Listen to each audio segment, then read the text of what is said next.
نحمده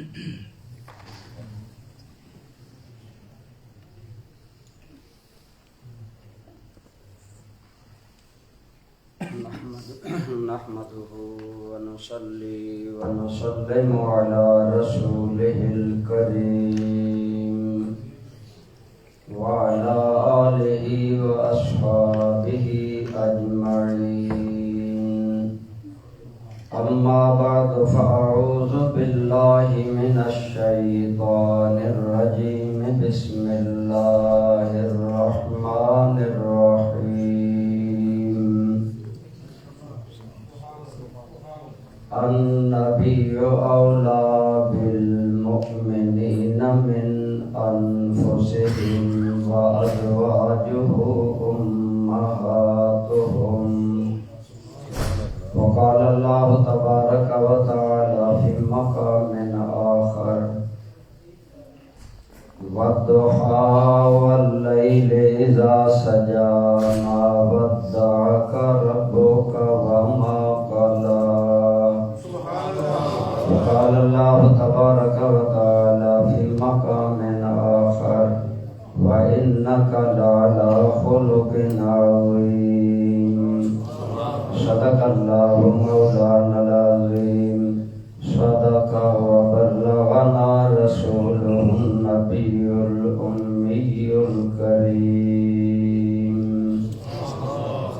اللهم صل على سيدنا محمد وعلى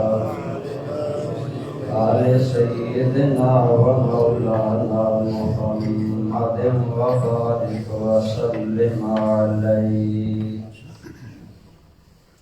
حمد و ثناء کے بعد زیب محفل جملہ قابل احترام حضرات علماء کرام، برادران اسلام، بزرگوں، دوستوں، عزیزوں، الحمدللہ آپ اور میں اپنے آقا و مولا حضور رحمت عالم سرور عالم صدقہ صلی اللہ علیہ وآلہ وسلم کی بارگاہ عالیہ میں محفل میلاد میں حاضر ہیں. دوستان ذی وقار ارشاد باری تعالی ہے: النبی اولیٰ بالمؤمنین من انفسہم، کہ نبی کریم کی ذات پاک ایمان والوں کے نزدیک ان کی جانوں سے بھی زیادہ محبوب ہے. اولا کے عربی زبان میں 25 معنی ہیں. اقرب، اقدم، احب، بہت سے معنی ہیں. ان میں سے ایک معنی کہ نبی رحمت کی ذات ایمان والوں کے نزدیک اس قدر محبوب ہے کہ جانوں سے بڑھ کر ایمان والے مصطفیٰ سے پیار کرتے ہیں، محبت کرتے ہیں. دوستان ذی وقار، محبت کیا ہے؟ میل النفس الی الکمال،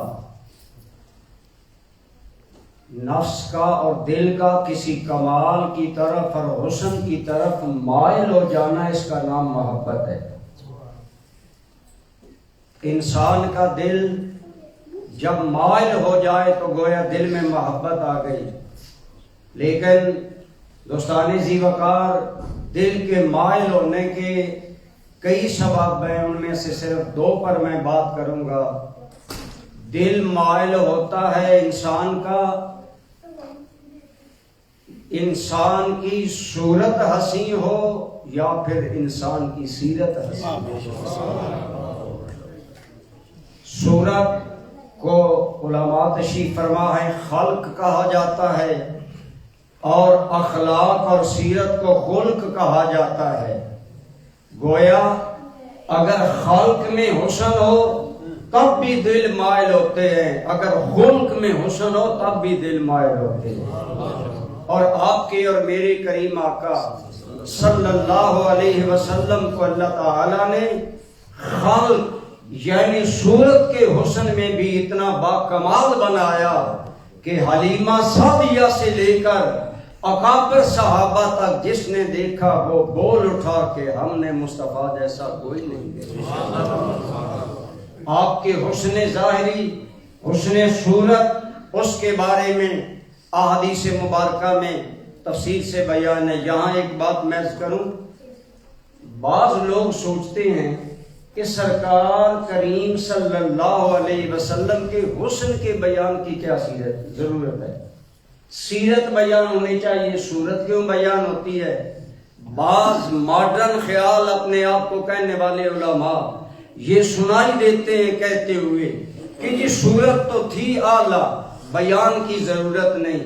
آؤ میں عرض کروں، علماء تشریف فرما ہیں، ترمذی میں، شمائل ترمذی میں باقاعدہ موجود ہے کہ سیدنا امام حسن مجتبی جو مولا علی کے نور نظر ہیں، سیدہ خاتون جنت کے لفظ جگر ہیں، فرماتے ہیں سال تو خالی ہند بن ابی حالہ ربیب رسول اللہ صلی اللہ علیہ وسلم، اے لوگو میں نے ایک دن اپنے ماموں حضرت ہند بن ابی حالہ جو حضرت خدیجہ کے پہلے شوہر سے فرزند تھے، سعادت یہ حاصل ہوئی تھی کہ انہیں پلنا مصطفیٰ کی گود بھی نصیب ہوا۔ ہند بن ابی حالہ یہ حضرت امام حسن کے ماموں یعنی سیدہ فاطمہ الزہرا کے بھائی تھے، حضرت سیدہ خدیجہ الکبریٰ سے۔ آپ فرماتے میں نے عرض کیا ماموں جان حضور کے وصال کے وقت میں چھوٹا سا تھا، مجھے حضور کے نقش و نگار پوری طرح یاد نہیں، آپ ذرا مجھے بتائیں میرے آقا کریم کے بارے میں۔ انی لاشتہی، اے خالو جان، اے ماموں جان، میں چاہتا ہوں کہ آپ میرے لیے بیان کریں شیئا من وصفہ، نبی رحمت کی تعریف اور حسن کے بارے میں۔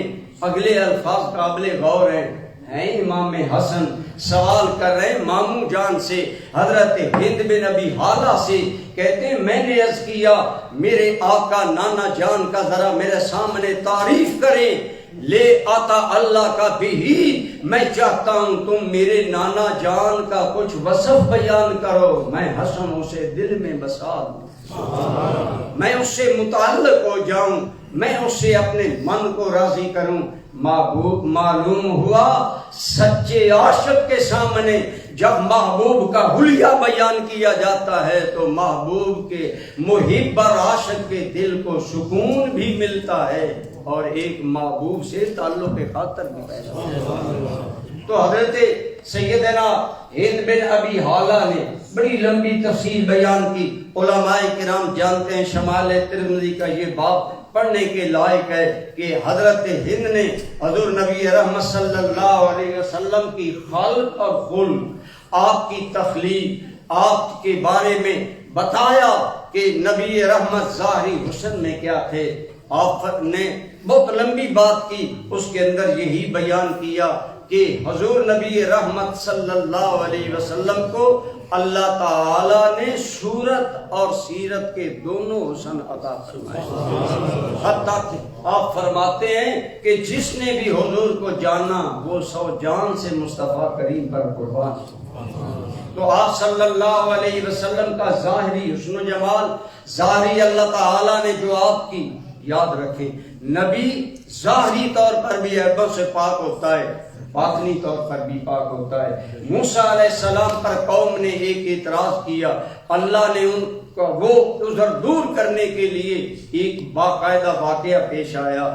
تو انبیاء ظاہر بھی عیوب سے پاک ہوتے ہیں، باطناً بھی عیوب سے پاک ہوتے ہیں، اور ہمارے آقا کریم کو اللہ تعالیٰ نے، ہم تو کہا کرتے ہیں احادیث کی روشنی میں، آپ نے نام سنا ہوگا سیدنا حضرت ابو ہریرہ رضی اللہ تعالی عنہ کا، آپ بہت زیادہ سرکار کی بارگاہ میں رہتے تھے۔ کسی نے پوچھا ابو ہریرہ تم حدیثیں زیادہ بیان کرتے ہو، فرمایا کوئی دکانداری کرتا ہے، کوئی زمینداری کرتا ہے، کوئی دنیا کے کاروبار کرتا ہے، ابو ہریرہ بس ایک ہی کاروبار کرتا ہے، یا مصطفیٰ کا دیدار کرتا ہے یا مصطفیٰ کا کلام سنتا ہے۔ میں تو ہر وقت حضور کی بارگاہ میں رہتا ہوں۔ وہ حضرت ابو ہریرہ کیا کہتے ہیں، مسند امام احمد میں ہے، آپ نے ایک مرتبہ فرمایا واللہ ما رأیتو احسن من رسول اللہ صلی اللہ علیہ وسلم، لوگوں میں نے سرکار سے بڑھ کر کسی کو حسین نہیں دیکھا، کأن الشمس تجری فی وجہہ وَإِذَا ضَحِكَ، میرے مصطفیٰ اتنے حسین تھے یوں پتہ چلتا تھا حضور کے چہرے میں سورج چل رہا ہے۔ قابانی کا یہ عالم تھا، اور جب حضور وَإِذَا ضَحَكَ يَتَلَأْلَأُ فِي الْجُدُرِ، اور میرے کریم جب مسکراتے تھے تو حضور کی مسکراہٹ کی روشنی ہمیں دیواروں پر نظر آتی۔ یہ حضرت سیدنا ابو ہریرہ کی گواہی ہے۔ حضور نبی رحمت صلی اللہ علیہ وسلم کے ہر صحابی نے اپنے انداز میں میرے آقا کریم کا حسن بیان کیا۔ سرکار صلی اللہ علیہ وسلم کے ایک اور صحابی ہیں، ان کا نام ہے حضرت ابو طفیل۔ یہ سرکار کے وہ صحابی ہیں جن کا صحابہ میں سے سب سے آخر میں وصال ہوا۔ آپ آئے بیت اللہ میں، اور حضرت جریری روایت کرتے ہیں کہ حضرت ابو طفیل یہ آخری صحابی رسول ہے، آپ طواف کر رہے تھے بیت اللہ کا، جب فارغ ہوئے تو فرمایا اے لوگو آؤ میرے پاس، میں رسول اللہ کے صحابہ میں سے آخری بندہ ہوں جس نے مصطفیٰ کو دیکھا، آؤ مجھ سے میرے کریم کے بارے میں سوال کرو۔ لوگ جمع ہو گئے، سوال کرنا شروع ہو گئے، تو ان میں آتا ہے کہ ایک آدمی نے کہا آپ کیا کہتے ہیں حضور کتنے حسین تھے؟ حضرت ابو طفیل بولے، آپ نے فرمایا کان رسول اللہ صلی اللہ علیہ وسلم ملیحا، میرے کریم حسن و جمال کا حسین پیکر تھے، بڑے خوبصورت تھے۔ علماء بیٹھے ہیں، جو جسے ہم کہتے ہیں نا بہت چٹا خوبصورت، اسے عربی میں ابجد کہا جاتا ہے، اور جس میں بہت زیادہ روشنی ہو وہ ابجد کہلاتا ہے۔ لیکن ایک روایت میں آتا ہے کہ میرے بھائی یوسف کا حسن دنیا میں مشہور تھا، لیکن حضرت یوسف کان یوسف ابیض وانا املح، کائنات والو حضرت یوسف علیہ السلام ابیض تھے، میں املح تھا۔ ان کا فرق کیا، ابیض وہ روشن جس کے چہرے پر نگاہ نہیں ٹکتی، املح وہ ہوتا ہے جس کے حسن میں سفیدی میں نمکاہٹ ہوتی ہے، تاکہ کوئی اگر عاشق دیکھنا چاہے تو من بھر کر محبوب کا چہرہ دیکھ سکے۔ گویا حضور نبی رحمت کی ایک ایسی کشش تھی کہ دیکھنے والے انہیں محسوس کرتے تھے۔ اسی لیے ہم کہتے ہیں کہ اللہ تعالیٰ نے سارے انبیاء میں جتنا حسن تقسیم کیا، اللہ نے وہ سارا حسن جمع کر کے آمنہ کے لال اور ہمارے آقا کریم کو عطا فرمایا کہ یا رسول اللہ داستان حسن جب پھیلی تو لامحدود تھی، داستان حسن جب پھیلی تو لامحدود تھی، اور جب سمٹی تو تیرا سفید کپڑے میں لپیٹ دیے گئے ہیں اور آپ کے چہرے پر کپڑا ہے۔ فرماتی ہیں جب میں آگے بڑھی اور آپ کے چہرے پر سے کپڑا ہٹایا گیا، میری پہلی نظر آپ کے چہرے پر پڑی، میں 100 جان سے قربان ہو گئی۔ دل میں خیال آیا حضرت حلیمہ پر پڑی۔ آج دائیوں کے نام کوئی نہیں جانتا، لیکن حلیمہ کا تذکرہ کائنات میں ہے۔ یہ نظر اگر حلیمہ پر پڑ گئی تو اس کا بخت بیدار ہو گیا، اور یہی اب اگر نظر صحابہ پر پڑی تو وہ دنیا کے مقتدا بن گئے۔ ہم محافل آج اسی لیے منعقد کرتے ہیں کہ ہم بھی محفل سجائے بیٹھے ہیں، شاید سرکار کی ایک نگاہ توجہ نصیب۔ اعلیٰ حضرت کا ایک شعر ہے کہ جس طرف اٹھ گئی دم میں دم آ گیا، اس نے کہا عنایت پہ لاکھوں سلام۔ میرے مرشد کریم حضور سیدی ضیاء الامت فرمایا کرتے تھے، بیٹا جب یہ شعر پڑھو تو دل میں یہ ارادہ رکھا کرو کہ کاش حضور کی ایک نظر مجھے بھی نصیب ہو۔ تو میرے کریم آقا آپ صلی اللہ علیہ وآلہ وسلم کے حسن کو صحابہ نے مختلف انداز میں بیان کیا. آپ نے مشہور قصیدہ حضرت حسان بن ثابت کا سنا ہے کہ وَأَحْسَنُ مِنْكَ لَمْ تَرَكَتُ عَيْنِي وَأَجْمَلُ مِنْكَ لَمْ تَلِدِ النِّسَاءُ. اسے اجمالو بھی پڑھنا جائز ہے، اجمالہ بھی جائز ہے، یہ علماء کے ہم معاملہ ہے. لیکن ظاہری طور پر حضرت حسان بن ثابت جو میرے محبوب کی بارگاہ کے شاعر ہیں، اور یہ یاد رکھیں صحابہ کرام اندر باہر سے سچے مومن تھے، یہ نہیں کہ ظاہر اور ہو باطن اور ہو. حضرت حسان بن ثابت فرماتے ہیں یا رسول اللہ آپ سے حسین کسی ماں نے تو کوئی جنا ہی نہیں. پھر خیال آیا حسان تیری آنکھ کا کیا ہو سکتا ہے کوئی حسین ہو لیکن تیری آنکھ نے دیکھا نہ ہو. تو حضرت سیدنا حسان کہنے لگے وَأَجْمَلُ مِنْكَ لَمْ تَلِدِ النِّسَاءُ. یا رسول اللہ آپ سے حسین تو کسی ماں نے کوئی بچہ جنا ہی نہیں. پھر اپنے تخیل میں کمال کر ڈالا، فرمایا خلقت مبرأ من کل عیب کأنک قد خلقت کما تشاء. صحابی کا عقیدہ دیکھیں.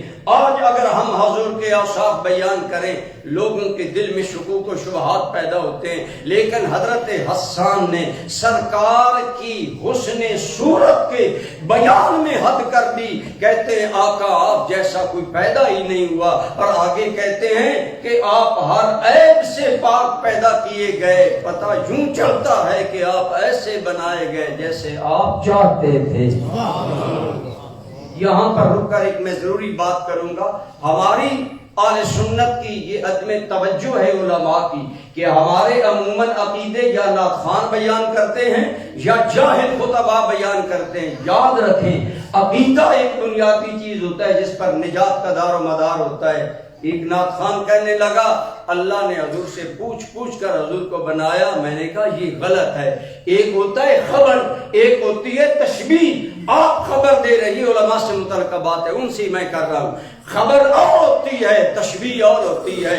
خبر نہیں ایسا ہے نہیں، اللہ قادر ہے جو اس نے چاہا بنایا. لیکن حسان کا حسن تخیل صورت مصطفیٰ یہ ہے کہ اپنے تخیل میں تشبیہ میں کہتا ہے میری فکر تو یہ کہتی ہے کہ گویا آپ کو ایسے گویا کے الفاظ ہیں، گویا حقیقت نہیں ہوتی تشبیہ ہوتی ہے. گویا آپ کو ایسے بنایا گیا جیسے گویا آپ پسند فرماتے ہیں. ایک تخیل ہے، ایک تشبیہ ہے. یہ عقیدہ یا خبر نہیں کہ نعوذ باللہ اللہ نے حضور سے پوچھ کر حضور کو بنایا ہو.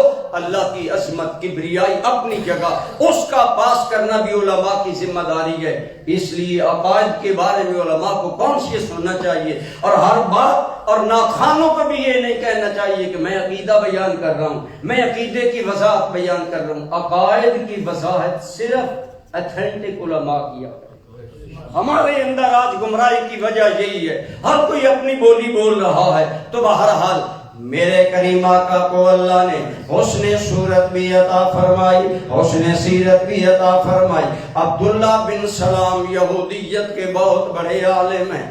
کہتے ہیں جب حضور مدینہ منورہ آئے میں کتابوں میں پڑھ چکا تھا ایک نبی آنے والا ہے.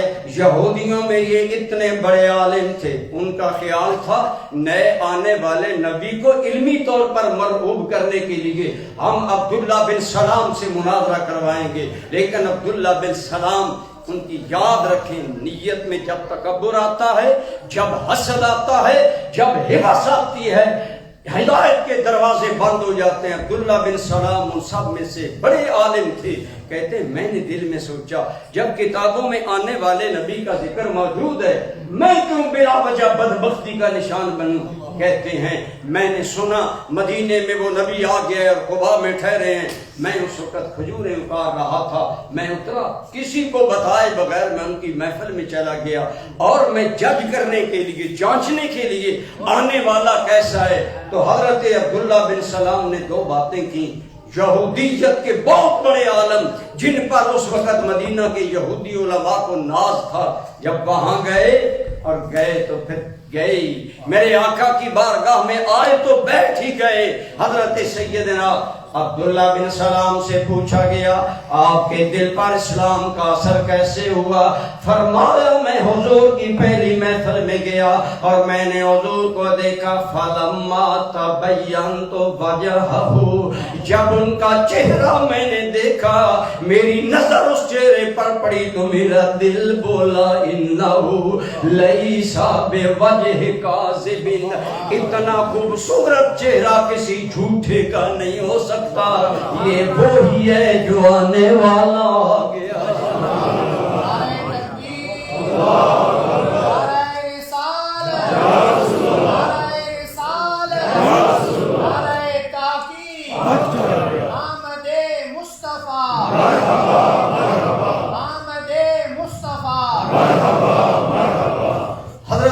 عبداللہ بن سلام گویا کہہ رہے تھے کہ دیکھنے والے کہا کرتے ہیں اللہ اللہ، دیکھنے والے کہا کرتے ہیں اللہ اللہ، یاد آتا ہے خدا دیکھ کے صورت تیری، یہ وہ صورت ہے جسے دیکھ کر صورت بنانے والا یاد آتا ہے۔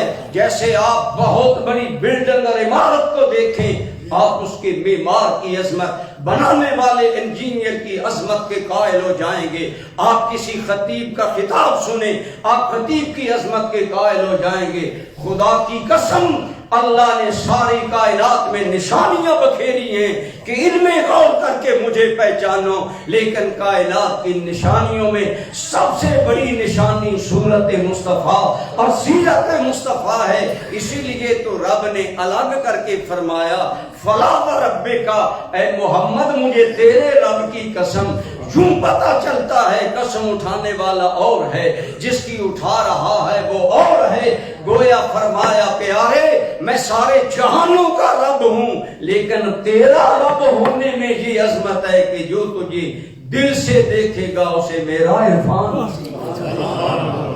آپ کے اور میرے کریم آقا کو اللہ نے ظاہری صورت ایسی بخشی کہ خدا کی قسم جس نے جتنا قرب سے دیکھا، ام معبد میرے اور آپ کے کریم آقا ہجرت فرما کر جا رہے ہیں، صحرا میں پیاس لگی، بھوک لگی، ایک خیمہ دیکھا گئے، ایک معمر عورت وہاں بیٹھی ہے۔ صدیق اکبر نے پوچھا امی کوئی چیز ہے کھانے کے لیے؟ کہنے لگی نہیں، اگر کوئی ہوتی تو ہم عرب لوگ مہمان کی عزت کرتے ہیں، سرکار کیا خیمہ ہوگا جہاں صدیق اکبر اور میرے کریم آئے، دھوپ میں آئے، اس عورت کے خیمے میں دیکھا کنارے پر ایک بکری ہے۔ سرکار نے فرمایا وہ بکری سے پوچھو اگر ہم اس بکری سے دودھ دو لے تو اسے کوئی اعتراض ہے؟ کہنے لگی اس کے تھنوں میں، اس کی کھیری میں تو دودھ ہے نہیں۔ آپ نے فرمایا تیری اجازت ہے؟ اس نے اجازت دی۔ سرکار نے دست انور پھیرا، دودھ اتر آیا، برتن بھر گئے۔ شام کے وقت ابو معبد آیا، اس نے پوچھا آج برتن دودھ سے بھرے ہیں۔ اس عورت نے جو نقشہ تیرے میرے نبی کے حسن کا کھینچا، عربی بلاغت میں کمال کا حد ہے، لیکن اس سے ایک جملہ صرف میں عرض کرتا ہوں۔ حضرت ام معبد نے اپنے شوہر کے سامنے جو حضور کا حسن بیان کیا وہ یہ تھا، کہنے لگی دوپہر کا وقت تھا، دو خوبصورت انسان آئے، ان میں ایک اتنا حسین تھا، فرمانے لگی کانا اجمل الناس من بعید، جسے دور سے دیکھو تو سارے انسانوں میں سے زیادہ خوبصورت ہے، اور جب قریب آیا وہ احلا ہو وہ اسنا ہو، اللہ کی قسم جب قریب آیا تو اتنی کشش اور مٹھاس تھی کہ میں اس پر قربان ہو کر رہی۔ اے ابو معبد تو شام کو آیا، میں اس وقت سے اس کی حسن کے جلووں کو یاد کر کے کیف محسوس کر رہی ہوں۔ ارے کیوں نہ ہو، اللہ نے میرے اور آپ کے نبی کو اس ساری کائنات میں سے مصطفیٰ بنایا ہے۔ بولیے کیا؟ بولے کیا؟ مصطفیٰ سنتے رہتے، محمد مصطفیٰ، یہ اسم مفعول کا صیغہ ہے، استفاء سے چنا ہوا۔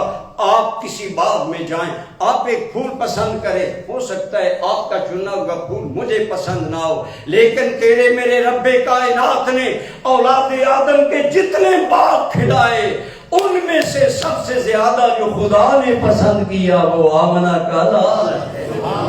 فرمایا لوگو حضرت آدم کی اولاد میں سے یہ مشکات کی حدیث ہے، میں ترجمہ کر رہا ہوں، آپ نے فرمایا اللہ نے اولاد آدم سے جناب ابراہیم کو چنا، جناب ابراہیم سے جناب اسماعیل کو، پھر آگے آپ نے لمبی حدیث بیان کی، فرمایا قبائل میں سے قبائل کو چنا، پھر قبائل میں سے اعلیٰ خاندان بنو ہاشم کو چنا، آخری الفاظ ہے وَاصْطَفَانِي مِن بَنِي آدم، اور سارے کائنات کے اس اعلیٰ خاندان میں سے اللہ نے مجھے مصطفیٰ بنایا۔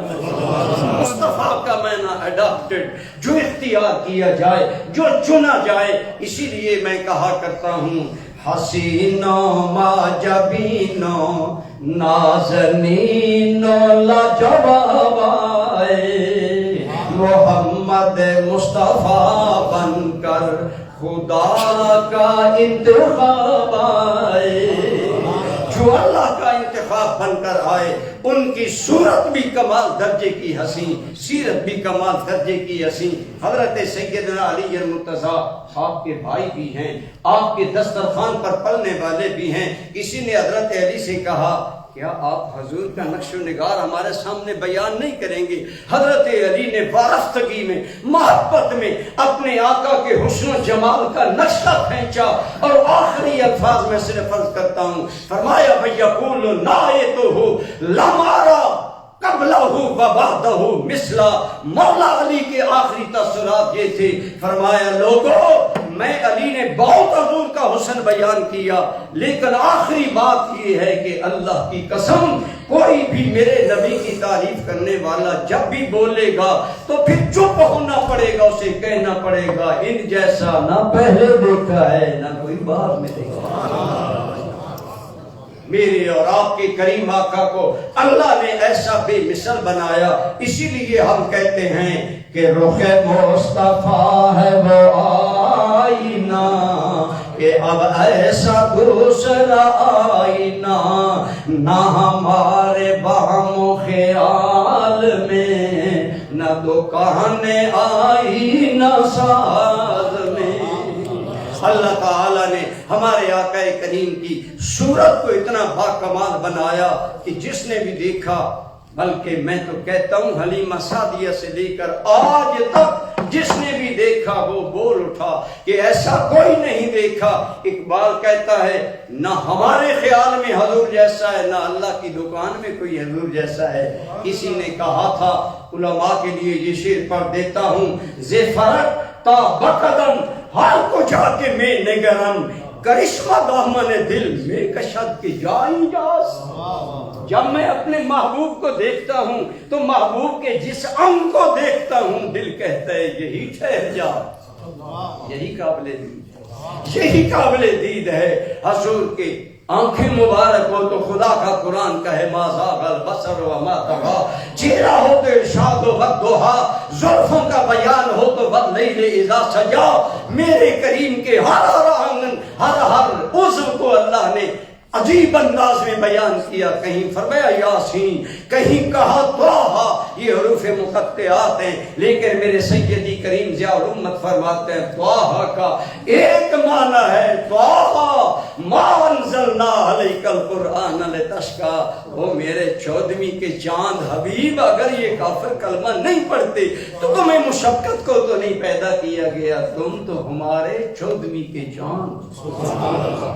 جس کے حسن کو اللہ اس انداز میں بیان کرے، یقیناً میرے اور آپ کے کریم آقا کا حسن، یہ جیسا عبداللہ بن سلام نے کہا حضور کو دیکھنے سے اللہ کا پتہ چلتا ہے، جیسے کسی کا فن دیکھ کر فن والے کا کمال پتہ چلتا ہے، ایسے ہی میرے آقا کو دیکھ کر جو بھی دیکھتا ہے وہ کہتا ہے کہ انہیں دیکھ کر اللہ یاد آتا ہے۔ کسی نے کیا خوب کہا تھا کہ میرے اور آپ کے کریم آقا، بلکہ آئیے میں سمیٹتا ہوں بات کو، ٹائم تھوڑا ہے، پھر میرے علی شاہ صاحب نے خواب میں دیکھا تو وہ بھی بول اٹھے، کیا کہتے ہیں، اس صورت نو میں جانا کھاں، جانا کے چاہانے جہاں آکھاں، سچ آکھاں تے رب دی میں شان آکھاں، جس شان تو شان سب بنیاں، گویا صحابہ عبداللہ بن سلام سے لے کر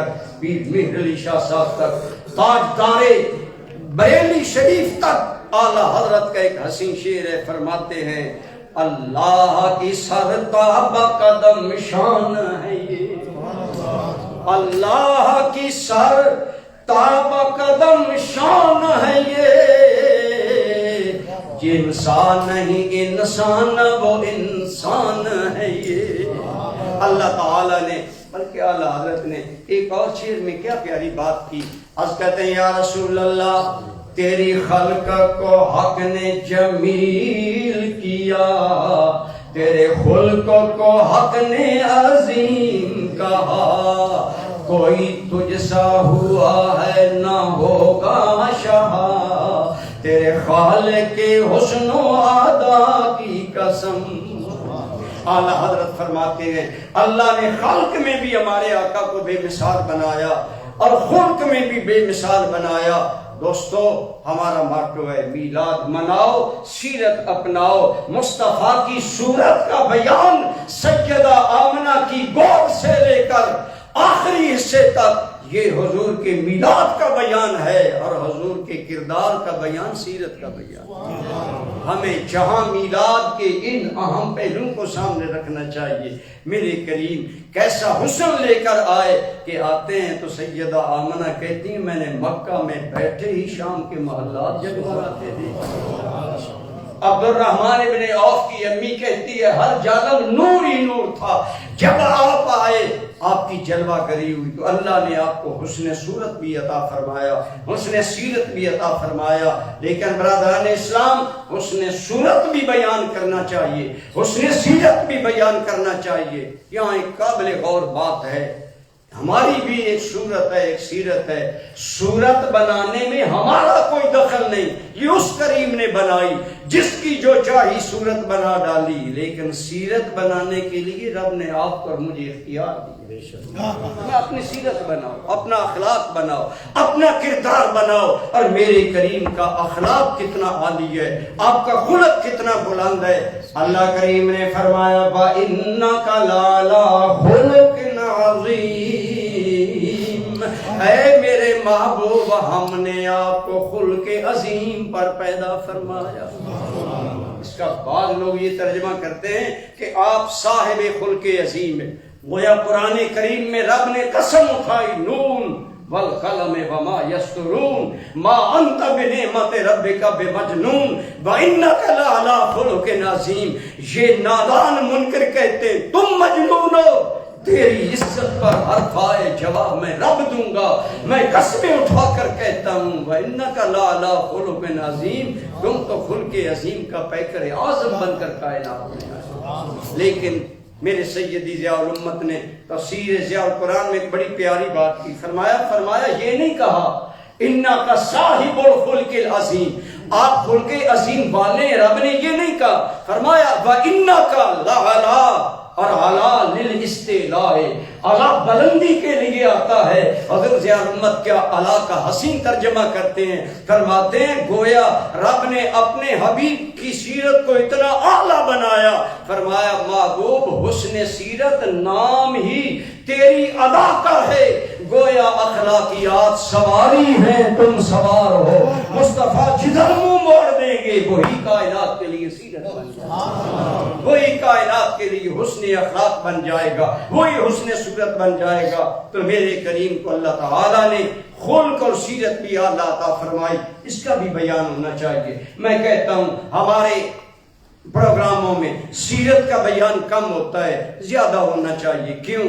ہم ایک پھول دیکھیں، ہم اس کی تعریف کریں، اس کی نزاکت، اس کی لطافت، اس کی رنگت، اس کی جاذبیت، اس کا اثر ایسا ہے ایسا ہے ایسا ہے، ساری باتیں کریں۔ ایک وہ بندہ ہے اور ایک کہتا ہے کہ جیسا یہ پھول ہے میں بھی اپنے گھر میں ایسا پھول کھلاؤں گا، وہ آدمی اعلیٰ ہے جو اپنے گھر میں وہ پھول کھلانا چاہتا ہے۔ ارے حضور کی سیرت کو تو غیروں نے بھی ماننا، آؤ میلاد کے ذریعے ہم بھی سیرت رسول اللہ کے پھول اپنی زندگی کے باغ میں کھلانے کی، ہم بھی حضور کی سیرت کو اپنائیں، ہم بھی آپ کے اخلاق عالیہ کو اپنائیں۔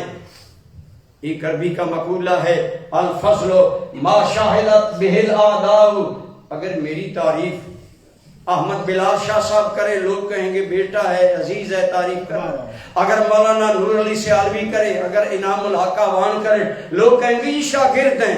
عرب کہتے ہیں الفضل ما شاہدت بہ الاعداء، کمال وہ ہوتا ہے جو دشمن مانے، کمال وہ ہوتا ہے جو دشمن مانے۔ اور میں کہا کرتا ہوں تیرے میرے کریم کی سیرت حسن خلق وہ ہے جب میرے کریم نے اعلان نبوت کیا پہلے دن یہ نہیں کہا اے بنو فہر، اے بنو عبد المطلب، اے بنو تمیم، فلاں فلاں بنو عدم، بنو عدی میں یہ لے کر آیا ہوں، میں اگر کہو نبی ہوں، کہو تو چاند ٹکڑے کر دوں، کہو تو ڈوبا سورج بلا لوں، کہو تو درخت اپنے قدموں میں بلا لوں۔ حالانکہ یہ سارے کام کیے۔ آپ میں سے جو مکہ گئے ہیں یاد ہوگا کہ جنت المعلا کے قریب مسجد جن کے قریب ایک مسجد شجرہ ہے۔ پہلی مرتبہ میں سوچ میں پڑ گیا پاکستان میں تو ٹہلی والی مسجد، دھریک والی مسجد، مکہ میں درخت والی مسجد کہاں آئی؟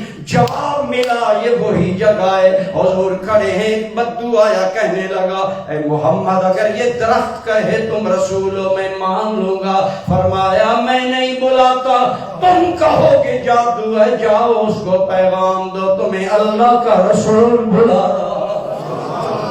اور درخت جڑیں ہلا کر حضور کی بارگاہ عالیہ میں آیا۔ وہ مسجد شجرہ حضور کے معجزہ کی، حضور نے سارے کام کیے، سورج ڈوبا سورج لوٹایا، کنکریوں سے کلمہ پڑھایا، آپ نے چاند دو ٹکڑے فرمایا، لیکن پہلے دن یہ نہیں کہا۔ میرے مرشد کریم حضور ضیاء الامت فرمایا کرتے تھے حضور نے پہلے دن اپنی کرامات یا معجزات نہیں دکھائے، مکہ والوں گرد نواح والوں کو جمع کر کے کیا فرمایا؟ لوگوں میں تمہارے اندر 40 سال رہا، کیفا وجدتمونی، ذرا بول کر مجھے بتاؤ تم نے محمد کو بحیثیت بچہ کیسے پایا؟ بحیثیت لڑکا پن ایک اٹھتی جوانی میں کیا پایا؟ جوانی تو ہوش روا عمر ہوتی ہے، تم نے مجھے شادی سے پہلے کیسے پایا؟ میرا 40 سالہ کتاب زندگی تمہارے سامنے کھلی ہے، ایک ایک واقعہ بتاؤ۔ کیفا وجدتمونی بخاری کے الفاظ ہیں، دشمن بولے، جان کے دشمن بولے، کیا کہنے لگے؟ اے محمد ما جربنا علیک الا صدقا، ہم نے تو 40 سال میں تمہیں صادق ہی صادق پایا، سچا ہی سچا پایا۔ توجہ فرمائیے، گویا حضور نے سب سے پہلی اپنی دعوت کی صداقت پر دلیل اپنا کردار بنایا، اپنا اخلاق بنایا، اپنی سیرت بنائی، اپنا کردار بنایا۔ میرے مرشد یہ بھی فرمایا کرتے تھے کل تم عوام کے سامنے علماء بن کر جاؤ گے، تمہاری تقریر سے زیادہ اثر تمہارے کردار کا لوگوں پر ہوگا۔ پہلے اپنی سیرت سنوارو، پھر تمہاری گفتگو میں اللہ اثر دے گا۔ آج یہ ہماری بھی ذمہ داری ہے۔ تو میں کہہ رہا تھا میرے کریم کا خلق وہ ہے جس کی گواہی جان کے دشمن بھی مانتے تھے انہیں صادق و امین۔ کیا بات ہے حضور کے عالم شباب کی، یہ ہے وہ صورت اور وہ خلق جو اللہ نے آپ کے اور میرے کریم آقا کو عطا کیا۔ اس سیرت نے دنیا کے دل موہ لیے، دنیا فدا ہو گئی، قربان ہو گئی۔ دوستو آپ نے 12 علماء سے سنا، مکہ والے حضور کے نام سے زیادہ حضور کو 2 ناموں سے پکارتے تھے، جانتے تھے، امین اور گویا سچائی اور امانت، دیانت، یہ میرے آقا کی سیرت کے اعلیٰ عنوان ہیں۔ یہ گویا اعلیٰ 2 عنوان ہیں، پوائنٹ ہیں، ایک سچائی اور دوسری امانت و صداقت۔ اللہ کی قسم حضور نے اپنی زندگی میں یہ باتیں ہمیں سکھائیں۔ آج میلاد منانے والوں کا زیادہ حق ہے کہ وہ سچے ہوں، وہ دیانتدار ہوں، وہ حضور کی امانت کے امین بنے، دیانت کے امین بنے۔ امام زرقانی نے لکھا، حضرت طارق بن عبداللہ روایت کرتے ہیں کہ ہمارا قافلہ مدینہ پاک کے قریب ٹھہرا، ہمارے پاس اونٹ تھے، ایک آدمی آیا اجنبی لیکن تھا بہت خوبصورت، ہمارے اندر آیا، بات چلی اونٹوں کی، اسے ایک سرخ رنگ کا اونٹ پسند آ گیا، بات چیت چلی، کتنے پیسے لوگے، سودا طے ہو گیا، اونٹ ہم نے دے دیا۔ طارق ابن عبداللہ کہتے ہیں اونٹ لے کر وہ بندہ چلا گیا، کہتا ہے شام تک تمہیں اس کا بدلہ قیمت مل جائے۔ ہم نے کہا ٹھیک ہے۔ وہ اونٹ لینے والا اونٹ لے کر چلا گیا، لیکن ہمارا قافلہ لڑنے لگا۔ یار عجیب لوگ، اتنا قیمتی اونٹ دے دیا اور خریدنے والے کا نہ نام پوچھا، نہ پتہ پوچھا، نہ عطا پوچھا، نہ کوئی تعارف، نہ ہم جانتے ہیں وہ کون ہے۔ اب جھگڑا بنا۔ طارق بن عبداللہ کہتے ہیں تکرار بڑا، امام زرقانی نقل کرتے ہیں لڑنے لگے کہ تم نے اونٹ ضائع کر دیا، لینے والا لے گیا اور تمہیں اس نے ایسا مبہوت کیا، کوئی بات یاد نہیں رہی۔ تو اللہ کی قسم سنیے، ورلڈ اسلامک مشن والے دوستو، اس قافلے کے سالار کی بیوی خیمے سے نکلی، کہنے لگی جھگڑو نہیں۔ انہوں نے کہا کیوں؟ کہنے لگی واللہ رأیت رجلا کأن وجہہ القمر لیلۃ البدر، جس بارے میں جھگڑ رہے ہو میں اندر سے عرض میں دیکھ رہی تھی، اس کا چہرہ 14ویں کے چاند کی طرح خوبصورت ہے۔ اتنا حسین انسان دھوکہ باز نہیں ہوتا۔ انا ضامنۃ لثمن جملکم، میں تمہاری اونٹ کی قیمت کی ضمانت دیتا ہوں۔ قافلے کا سالار تھا، اس کی بیوی تھی، اس نے بات ختم کر دی، کہا اگر رقم نہ آئی میں ادا کروں گی۔ آخری جملے امام زرقانی کے کیا ہیں؟ عورت بولی ولا یغدر بکم، اس کا چہرہ بتاتا تھا کہ وہ غدر کرنے والا نہیں، وہ دھوکہ نہیں کرے گا۔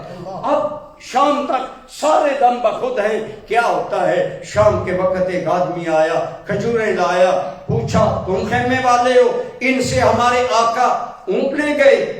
وہ ایک صحابی تھے۔ ہاں، فرمایا مجھے اونٹ لینے والے آقا نے بھیجا ہے، یہ کھجوریں ہیں تمہارے اونٹ کی قیمت کی، اور یہ کس لیے؟ سات کھجوریں۔ فرمایا میرے شہر کے نواح میں آنے والے مہمان ہیں، میری طرف سے میزبانی کا سامان لیتے ہیں۔ تیری صورت تیری سیرت زمانے میں نرالی ہے، تیری ہر ادا پیارے دلیل بے مثالی ہے۔ میرے کریم کا جہاں آپ خلق بیان کریں، جہاں حسن صورت بیان کریں، جہاں میلاد کے معجزات کے حادثات بیان کریں، کمالات بیان کریں، وہاں سیرت بھی پڑھیں۔ میرے کریم نے کیسی سیرت دنیا کے سامنے رکھی۔ اللہ کی قسم، اگر دل محبت کا شکار ہوتا ہے تو یا حسن صورت سے ہوتا ہے یا حسن سیرت سے ہوتا ہے۔ اللہ نے یہ دونوں چیزیں میرے آقا کو بدل جائے، کمال عطا۔ اسلام میں اسی لیے اخلاق کی بہت بڑی اہمیت ہے۔ میلاد منانے والے میرے سنی بھائیوں، اخلاق کے بارے میں میرے کریم صلی اللہ علیہ وسلم نے فرمایا، اے میری امت کان کھول کر سن لو، کل جب قیامت قائم ہوگی اور تمہارے میزان عمل میں جتنے عمل تولے جائیں گے سب سے زیادہ اثقل، بھاری اور بوجھ والی چیز حسن اخلاق ہوگا۔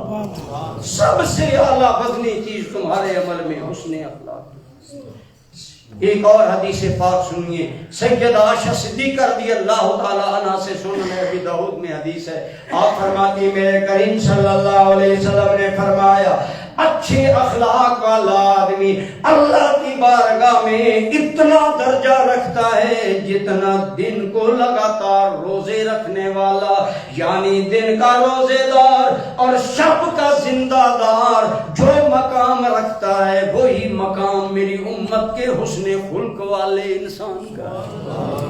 اس قدر ہمارے آقا کریم نے، بلکہ ایک اور حدیث سنیے، آپ صلی اللہ علیہ وسلم نے فرمایا، عموماً ہم کہتے ہیں جی میں نے تو بد اخلاقی نہیں کی، اس نے کی ہے، میں تو حق بات کہہ رہا تھا۔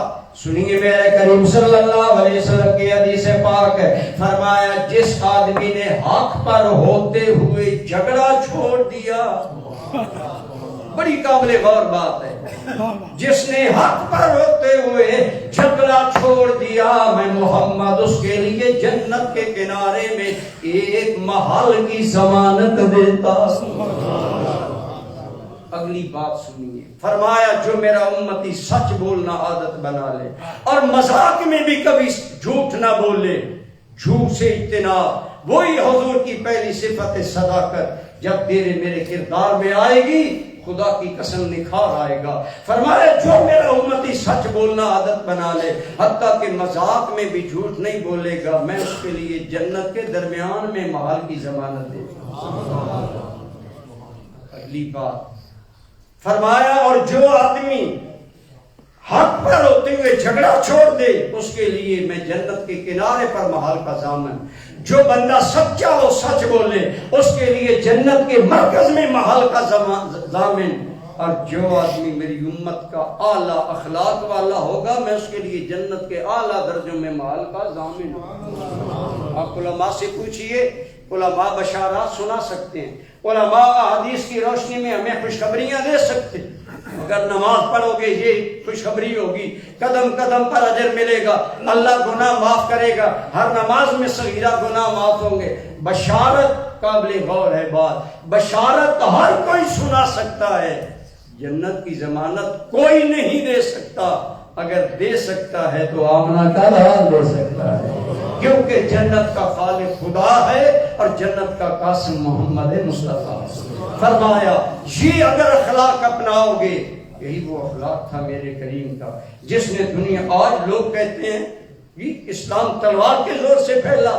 آؤ کوئی ایک واقعہ بتاؤ جہاں حضور نے خلق پہلے استعمال نہ کیا ہو۔ آج کے ریاض کے قریب ایک علاقہ تھا، اس کا نام تھا یمامہ، اس کے ایک حکمران تھا، وہ بڑا پاورفل حکمران تھا، مکہ والے ان وڈیروں قریشی ہاشمیوں کا یار تھا، ابو لہب وغیرہ کا۔ اسی یاری میں یاد رکھیں دوستی بندے کو یا سنوارتی ہے یا بگاڑتی ہے۔ ان ظالموں کی دوستی نے یمامہ کے حکمران سمامہ بن ناصر کو اسلام کا دشمن بنا دیا۔ اس نے بہت سے مسلمان قتل کروائے، بڑی مسلمانوں کو نقصان پہنچایا، یہاں تک کہ حضور کی عداوت اور دشمنی میں اتنا آگے بڑھ گیا، اعلان کیا اگر مکہ والوں سے محمد قابو نہ آیا تو میں قتل کروں گا۔ اب فرمائیں جو اتنا بڑا دھمکی دینے والا آدمی سمامہ چلا عمرہ کے ارادہ سے مکہ آنے کے لیے، اللہ کا کرنا راستہ بھول گیا، امیر آدمی تھا، اپنے سفر کے سامان کے ساتھ تلاش کرتا کرتا مدینہ منورہ کے قریب پہنچا۔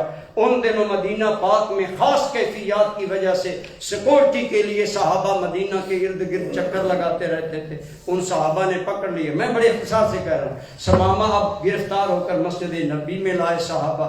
حضور نے دیکھا، فرمایا اسے مسجد نبی کے ستون سے باندھ دیا گیا۔ کون ہے؟ حضور کا وہ دشمن جو قتل کی دھمکی دے چکا ہے، صحابہ کو قتل کروا چکا ہے، اسلام کا بہت بڑا دشمن ہے۔